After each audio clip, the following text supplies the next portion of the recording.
Bonjour à tous, Salon de Francfort encore et toujours, les constructeurs sont moins nombreux mais l'actualité ne manque pas. Je vous propose aujourd'hui d'aller à la rencontre de citadines, elles sont presque toutes électriques. Pour cela, direction les stands Mini, Hyundai, Smart ou encore Honda.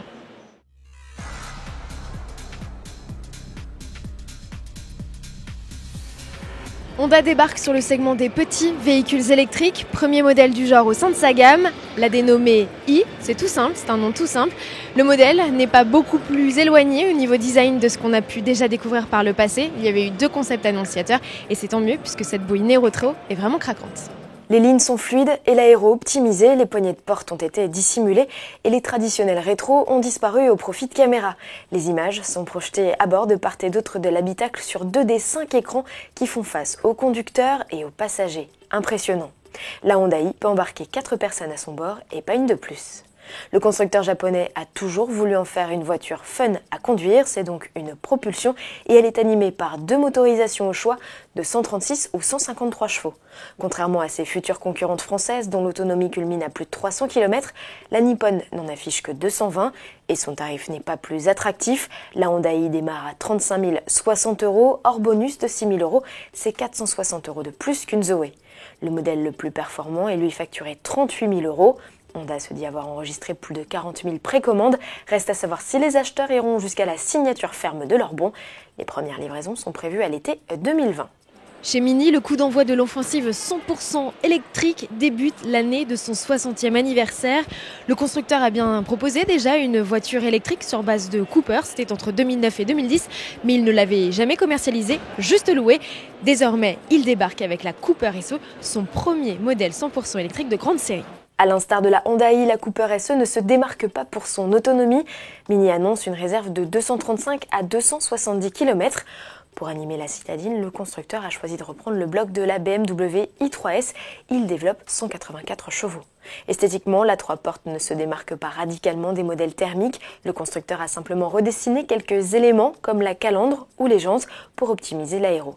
Dans l'habitacle, la Mini hérite d'une instrumentation spécifique et d'un sélecteur de mode de conduite avec système de récupération d'énergie au freinage paramétrable.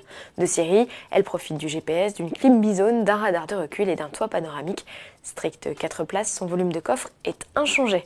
Mise à prix 37 600 € hors bonus, la Mini Cooper SE doit débarquer début 2020. On ne se pose plus du tout la question de l'électrique ou non chez Smart, désormais. Toute la gamme passe en mode zéro émission à l'échappement. Les citadines, Fortwo, Fortwo Cabrio ainsi que la Forfort ont hérité à cette occasion d'un petit relooking. Les modèles héritent de boucliers redessinés avec des entrées d'air latérales verticales. La calandre devient nettement plus large. Le logo au bout du capot disparaît au profit d'un monogramme Smart. On remarque également une nouvelle signature lumineuse des optiques avant et arrière. Dans l'habitacle, rien de révolutionnaire, on note juste la présence d'un nouveau système multimédia sur un écran tactile de 8 pouces et d'un espace de rangement plus grand au niveau du levier de vitesse.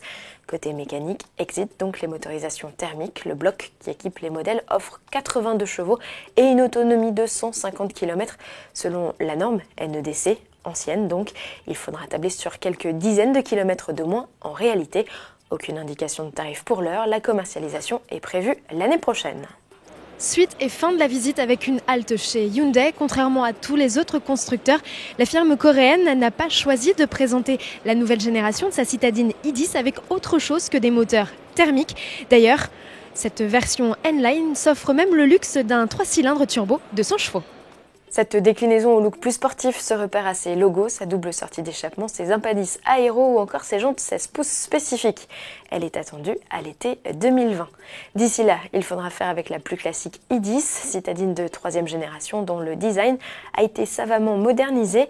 C'est vrai à l'extérieur, mais aussi à l'intérieur, avec l'apparition d'un écran tactile de 8 pouces compatible Apple CarPlay et Android Auto. Sous le capot, 2 moteurs essence se partagent l'affiche, un 3 cylindres de 67 chevaux et un 4 cylindres de 84 chevaux. Ces blocs sont proposés au choix avec une boîte manuelle ou robotisée à 5 rapports.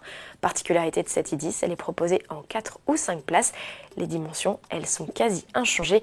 La citadine est un peu plus large et un poil plus basse.